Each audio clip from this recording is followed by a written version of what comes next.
We've lost her. I don't think you can do this. Hi everyone and welcome to the Frank Book Club. I'm Simon Savage. And I'm Melanie Sykes. And today... And that is Jazzy. The parrot. Jazzy the parrot. And I'm calling him... Yes, he's laughing. So we've had drills in the background. This time we've got parrots. We're on Word on the Water, a bookshop in a barge. It's amazing. He loves this book club already. It's his new favourite. Oh my god. See, this is going to be problematic because laughter triggers my laughter. So this could go Right, I'm going to go stony face the whole way through. This could go completely wrong. But it's apt because this month we're talking about Dara McAnulty's Diary of a Young Naturalist. Oh my gosh, this book. Yes, this book. I feel like I don't even need to ask you what my first question always is. Did you enjoy it, man? No, but before asking that question, I've got a very important question to ask you that this made me think of. What's your favourite season? Summer. It's set in season. Yeah. I knew you'd be summer. Well, I'm Leo, and I do believe, and I think Jazzy agrees with me, that summer is the best season. No, I disagree. What do you like? What do you reckon is my favourite? Autumn. Yes. Yes. Is it because I'm that basic and not No, obvious? not at all. I Autumn's understand a bit of a basic favourite. Can I tell you, I live in a city, I live in London. The season of autumn is quite depressing when you're in a city. When you're in the countryside, autumn has magic. And I feel that I've had so many years in a city, in literally inner city London, that I've missed the seasons. I miss the joy of the season. So no, autumn obviously is magical, and I think that's a very good choice. But for me, summer. Oh God, this is just going to be a battle between me and a bird. Because I'm not.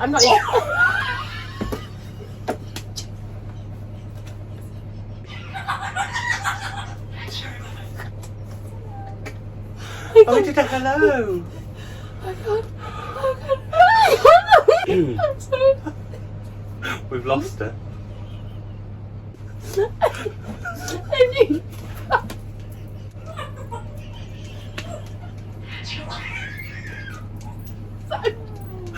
don't think you can do this. I have never been wolf whistled to by a parrot in my life. And now we're being laser. We're being laser beamed by a parrot now. I'm having a hot flush. I'm sorry, do you want some Yeah. advice? Right, come on then, let's talk about this bloody great book. Well, I always ask you, first off, apart from when I'm going on a seasonal detour, what did you think of this book? Because you were really excited about reading this one. Yeah, I was really excited about reading it because it's written by an autistic teenager, and I actually have a son who's autistic. And so I thought, I'm curious as to know the inner workings of his personality. So that was predominant. The fact that he's written a memoir, and I think he was much younger, he was 14 15 when he wrote wrote this. And it's really exquisite writing. Oh my goodness, yeah. So we should say it's set over 1 year. It goes through the seasons, and it's how he starts in one part of Ireland and then moves to another, and we follow him both as that happens, but also as he kind of gets noticed by social media and starts to build all of that up and become an activist at a very young age. The introduction blew me away. I've never read such beautiful writing about the pandemic, because he sort of sets it, or sort of, I suppose that won't have been in the hardback because it came out before the pandemic, but the writing, and we had one of our viewers, Jill, wanted us to talk about the writing, because I do think it is phenomenal. Yeah, we have to talk about the writing. I mean that's what it is. It's about. His writing is exquisite. It's magical. It's poetic. It's so from the heart, but a heart that really sings. I feel like a lot of it is, it's lyrical. Yeah. And really moving. It's going to make me want to cry now. So I'm laughing 1 minute, crying the next. But it's so unbelievably connected. This person is so grounded and connected when he's in the right space. Yeah. When he's back in like the life as we know it, he's you know, it's not a comfortable place. And the older I'm getting, the more I'm like that. I feel so much more, well, we're all the same. This is the point. We all need to get back to nature. We do. And I've been there's been something about me in the last few months that's made me want to get back to nature, because I'm starting to feel its benefits the minute I do it.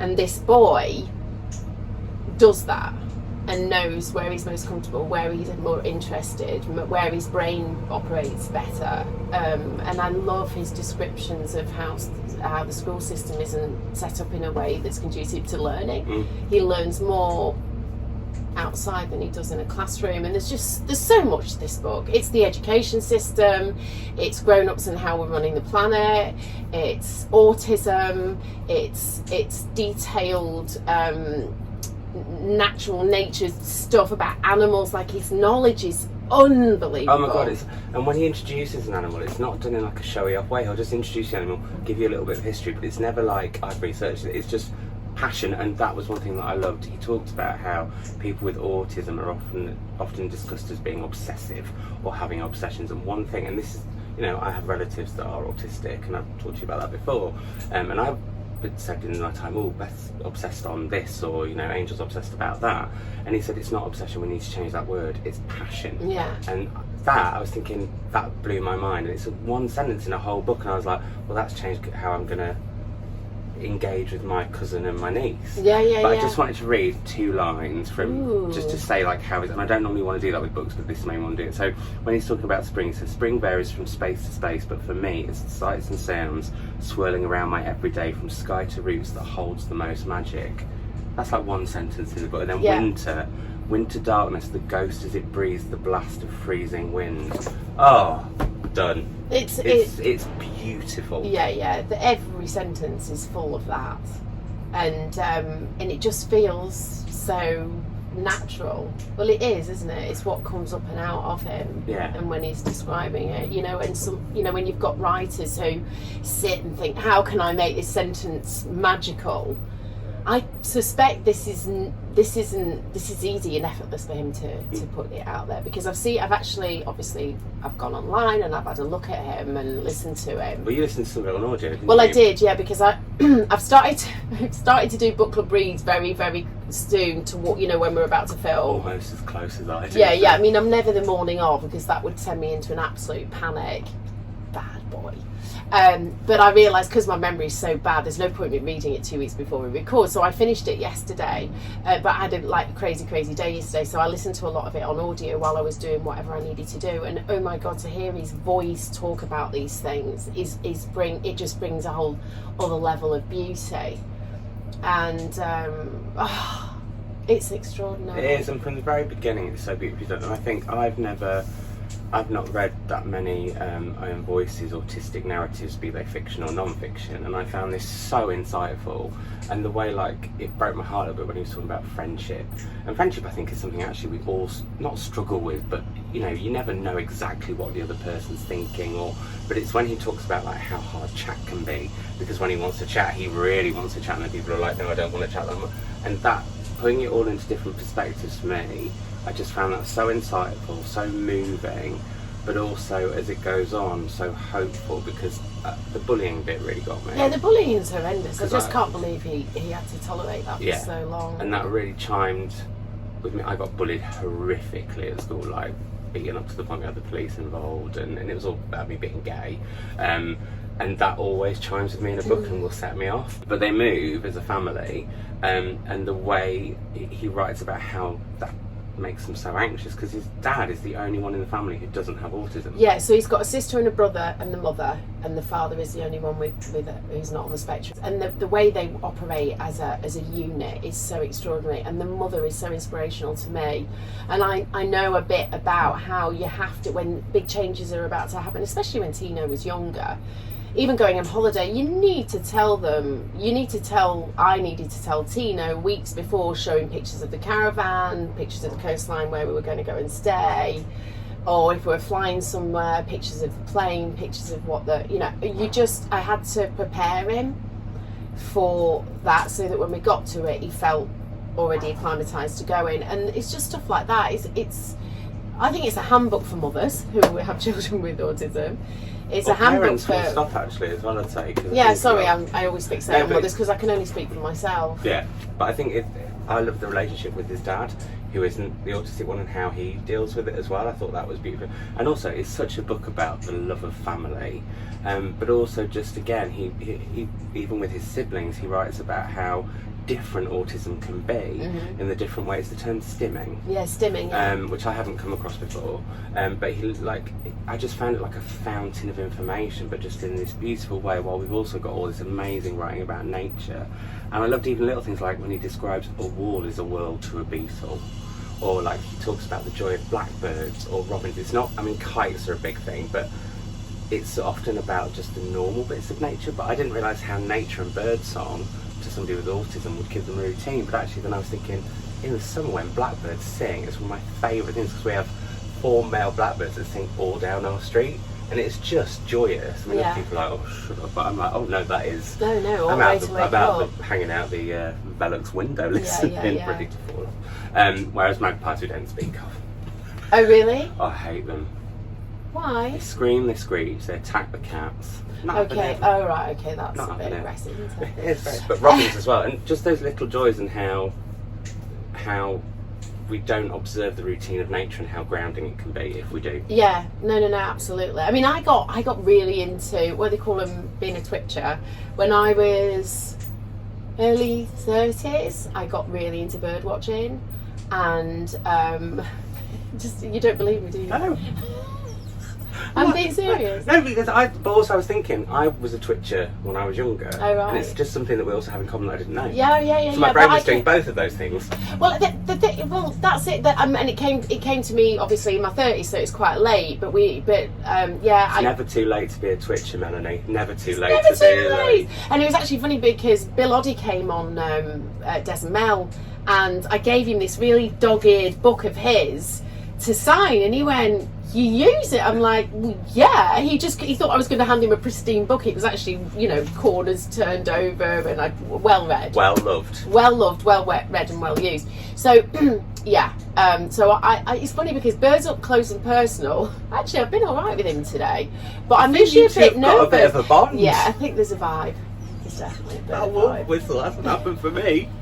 Well, it might have been for you. Listen, I was making assumptions it was for me. It could have very well been for you. So, it's all right. No, I took the glory of the wall whistle. So anyway, so there's a million things to say, really, isn't there, about this book? But I, for me, what's resonating with me at the moment, because what's happening in my personal life at the moment is this call to nature. I'm feeling it. I'm actually feeling it in my bones. Like, if I'm not getting a slice of it, a piece of it around it, I feel like I'm going to lose myself and I'm going to die a little bit. I know it sounds quite dramatic, but without it, like, I've just been away this weekend and I've seen sunrises and moon rising, and I've been on a beach and I've been grounded. I've been in hills looking over the ocean and looking at the wildlife and feeling and hearing it and being extremely present, and it's game changing. And so it elevates. It helps with all sorts of ails, and also it's educational, and it's the planet that we live on. We are nature, and he says in there, we're not separate from nature. We are nature, and I keep trying to talk to people about this at the moment, because a lot of people roam this planet thinking we're a superior race, superior species rather. And actually what's happening with the earth is nothing to do with us. Well, how can you separate yourself from the earth? It isn't possible. And also it is totally what we're doing. It's totally what some people are doing. Yeah. They're completely disconnected. They're consumed by their phones, and they're not looking up. Without detracting too much, like I said, I've been away recently and there was an incredible sunset, and everybody's taking pictures of the sunset, which is fine, but they're going back to their dining table, scrolling through the images that they want to put on Instagram, and they're missing the rest of it. Yeah. And Dara describes a sunset, and he says that the sun slinks into the water, and I thought, God, what a great word, slinks. Well, I love it with the fact that in his language it can be so beautiful, but then he'll do things like plonk. Yeah. And I'm like, oh, I love it, because there's just some words that are so...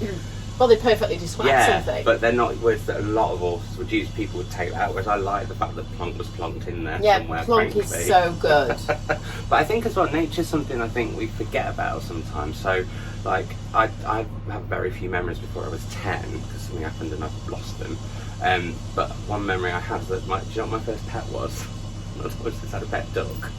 called Rapunzel. Aww. She imprinted on me. She thought I was a mummy. I was about 4, and she'd fly to my feet if I called her. She was the best. Honestly, they're so intelligent, ducks. I always recommend. Sorry, Jazz, but ducks are the wins for me.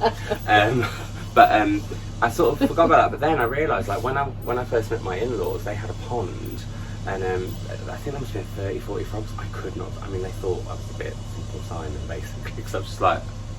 But then he talks about how ponds are so.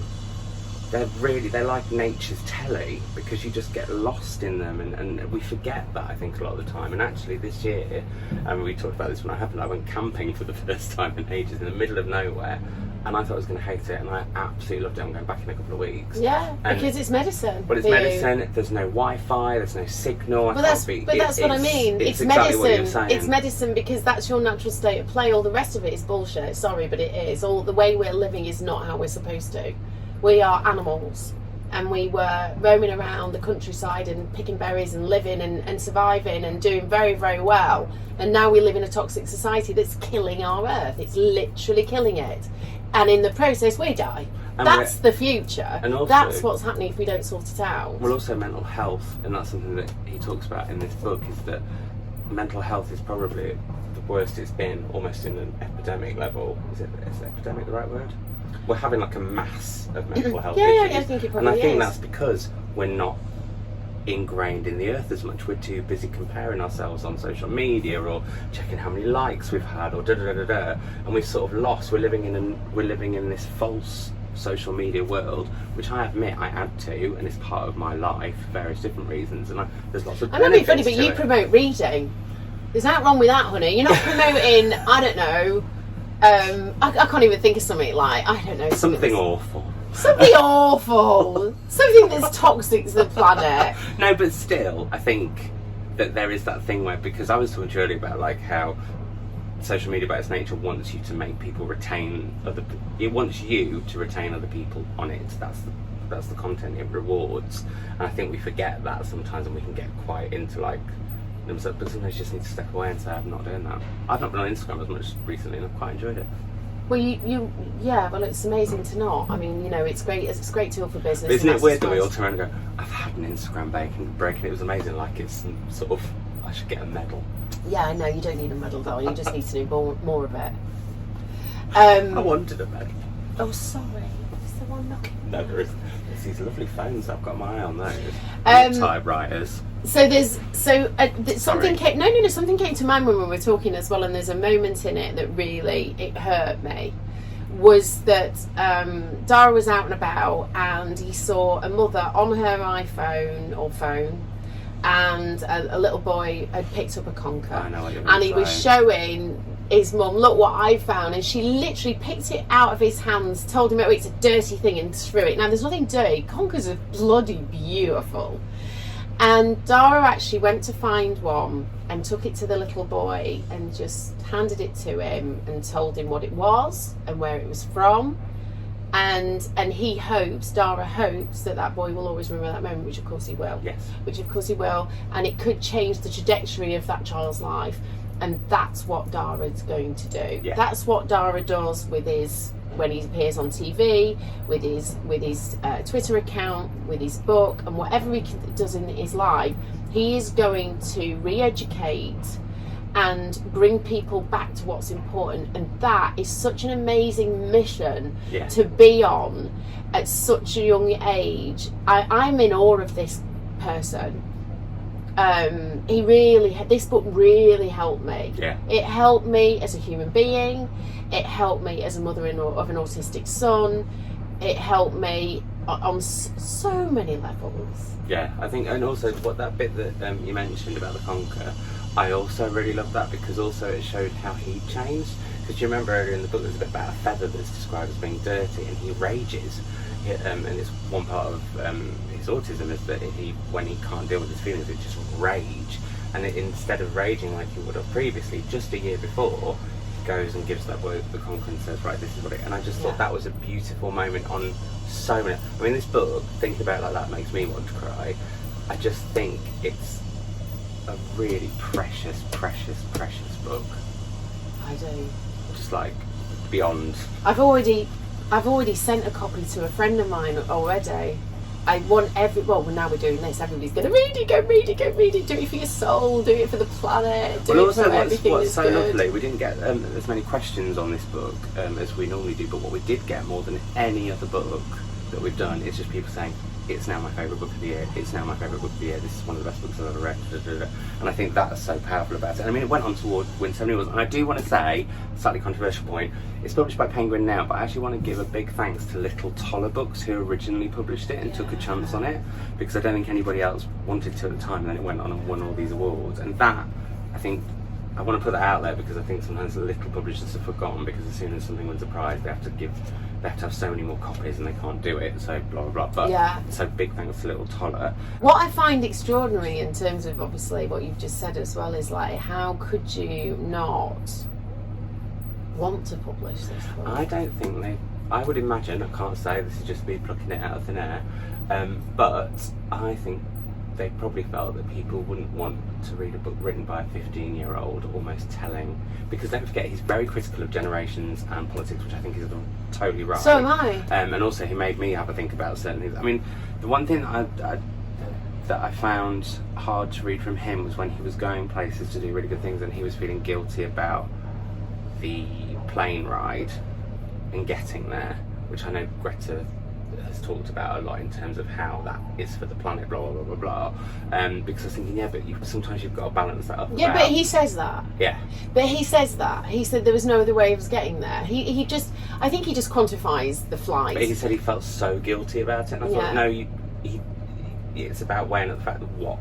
Yeah, but not so guilty that he didn't do it, because No. he knows the greater good of getting on that flight. So I think he completely encapsulates the feelings about doing it, and then, you know, it kind of makes it a bulletproof scenario, because I suspect, and he does say, he's had a lot of admiration, but he's also had a lot of people having a go at him. But that's just the nature of social media, and almost we have to forget about that, because it's not important. What's important is the message and the right people receiving it, and those people that receive it, that pass it on. And we can all convert someone. That little boy, for example, with the conker, could have spent his life going, yeah, that nature's dirty, but he won't now because of Dara. And I think that, people get a bit fixated about social media and the negativities of that, but you have to almost put that behind, because his message is good. But I think it was more as well the fact that I think one of the things that people might have been a bit nervous about publishing, he was so critical of like people like ministers who turn up for the photo opportunity and then do one, which happens so much, but you don't hear about it because nobody's being brave enough to speak. And I think how incredible that a 16-year-old now boy is doing that, and it's no filter, it's just, this is the way it is and this is the way it was. But that can scare some people to publish because they're worried that it's going to get ruffled. Back to Jazzy. That's Jazzy, yeah, but I mean, the thing is, we have to ruffle feathers. We have to know that minister goes there and he does his tidy speech and his tidy suit and disappears and doesn't stay and listen to the young voices of people that actually are living and breathing and seeing the nature in operation and it dying and all the other stuff. They don't bother sitting around listening to that. I can't even comprehend that. And these people need to be exposed, because what are we paying them for? Yeah. I don't need a showman. I don't need somebody to stand at a lectern and go, yeah, you're all right, but I'm going to go back to the office now and not think about it again. Who needs that? So for me, well, Penguin have now published it, so... Yeah, so it's all good, but what I mean is I think that could make people nervous originally, but I think what's so great is that Little Toller took that on, saw the beautiful writing and what he's saying. Yeah, it's interesting you say that, because for me, the writing. Yeah. If I had a book publishing house, for me, the writing is the thing that if you can write beautifully, you're in. But sadly now it's all about, I mean, some people even get booked on their social media stats. The industry's gone a bit spotty. But one thing I did want to say is... Well, it needs to restructure then, doesn't it? When he's doing, what I think he does brilliantly is he actually tries to understand or prove a point with generations past, which I thought was really powerful. So like, he's in one particular place where they're doing a big speech and he's like, a generation ago there would have been oyster catchers all around us. The minister has forgotten that. He now just sees what we see, which is no nature, so he thinks that anything is better than no nature. And I think the way he looks at things like that is so cleverly done, because I think it will make certain people rethink. Yeah. That's what I think the best books can do, fiction or non-fiction. Yeah. There was another thing I wanted to say as well, because when he goes to these events, and obviously he's really out of his comfort zone because people and noise and people adoring him and wanting pictures, and he says, you know, the click of the cameras and all the rest of it, and grown-ups coming up to him and going, oh my gosh, your book is amazing, it's really inspiring, blah, blah, blah. His takeaway is, it's all very well you telling me that, but are you teaching that to your children? Yes. And are you actually following on from what you're... Yeah, are you reading it and going fabulous and putting it down and having a selfie? And having a selfie with them, but not actually engaging with the actual content and actually passing on the information. This book needs to be read. I mean, I'm going to give it to both my sons to read. I'm constantly talking. I mean, I was away just a couple of days ago, and this isn't nature, but it's the moon, so it is nature. But there was a full moon the other night, and the kids were with the father.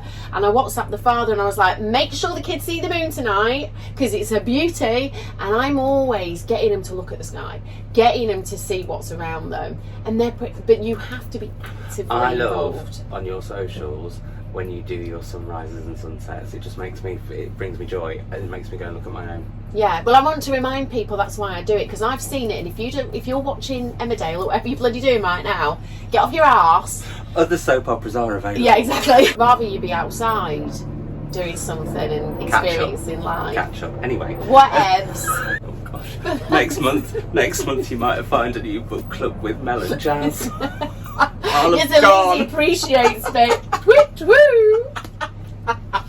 Oh my god. Anyway.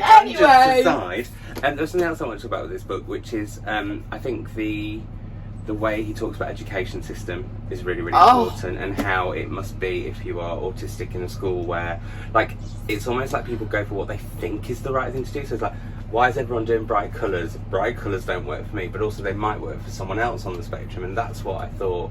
I hadn't realised that, even though obviously... But it's not even on the spectrum, it's everybody's sensitivities.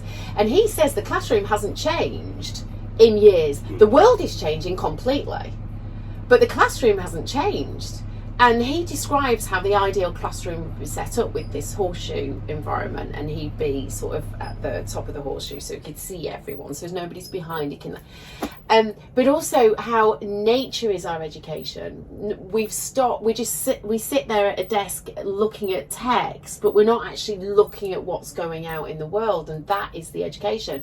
And they've got to find a way of introducing nature into education, but also all our sensitivities and our creativity and where that comes from in order to access learning. At the moment, it's all about hot housing and sitting there and reading and cramming and remembering. That's not learning, that's not an education, that's total bullshit is what that is.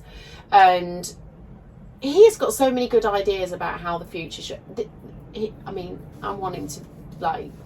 Thanks, Prime Minister. Yeah. Yeah, no, I genuinely. But you know, but no, because he needs to be in nature, not in bloody number 10. Maybe you could change that. Yeah, get roof terrace. But anyway, just put a big forest. Roof location, man. But what I also thought he did that was brilliant is he makes sort of a joke at the beginning of how his dad is the different one in the family because he's the only one who doesn't have autism. But then at the same time, he also does this brilliant thing where he, as you're going on, he'll. Like when he was talking about stimming, he was like, if you're someone who bites your nails, or if you're someone like me who plays with their hair, I do that too. Yeah, then actually they're attributes that we share, and you should be more aware of that. And I thought was really powerfully done. I just think, honestly, in terms of nature, autism, education, politics, the world as it is, and the potential for us to make a difference, I think this is just phenomenal. I actually found what I really loved was reading each season a day. That's how I did it. Oh, is it? Okay. And it was a really nice way of doing it. I'd love to have heard the audiobook, but I bet he's amazing. Yeah, no, he is amazing. I see big things for him in the future. Crystal ball. No, he just is going to be out there, and everybody's going to know his name. So, I think we can suffice to say that we loved it. Yeah, it's an important book. But not just an important book, but just a beautiful book to read. And so I think it does so many amazing things in 220 pages. It's fabulous. It is fabulous. So, thank you, Dara. Yes, thank you, Dara. If you watch this. If you see this. Anyway, Melanie, what is the next book? Right, it's Elena Ferrante, The Lying Life of Adults. I have no idea what this is about, by the way. This was your suggestion. I haven't even read the back of it because I've been so bloody busy. What's it about? I don't really know. Okay, this is good. And we've switched it, we should say, because it was meant to be Ream and Allen's Leave the World Behind, but that's a bit more autumny. And hopefully next month we'll announce the 3 books to follow that so that you can get them in advance a bit more, because we're trying to do that more, aren't we? And I just thought this was a bit more summery just because it was set in Italy. That's how my brain works. That was your reasoning? Like, it's a bit more summery, that. So that's going to be our choice for September. We'll be back at the end of September. A huge thank you to Word on the Water, which, if I didn't mention it earlier, is a bookshop on a barge in London near King's Cross. And you have to come just to see Jazz and then leave with some books. But thank you so much for having us at the time. It's really lovely to be on the water this morning. It's been Thanks, really, really Jazzy. Lovely. Any last words from you, Jazz? Jazz? Has he escaped? I think, oh God. He hasn't. You better not escape on our watch. Oh gosh. Anyway, but a huge thank you to Words on the Water. It's been a real treat, and as always, Mandy, a delight. Thank you. Thank you, everybody. See you soon. Bye. Oh my God, he's amazing. Do you know what? He's going to get his own YouTube channel out of this. We're done. There's no point in us carrying on. We're going to have to set up his own Instagram and everything. Jazzy's like stealing the limelight. So anyway.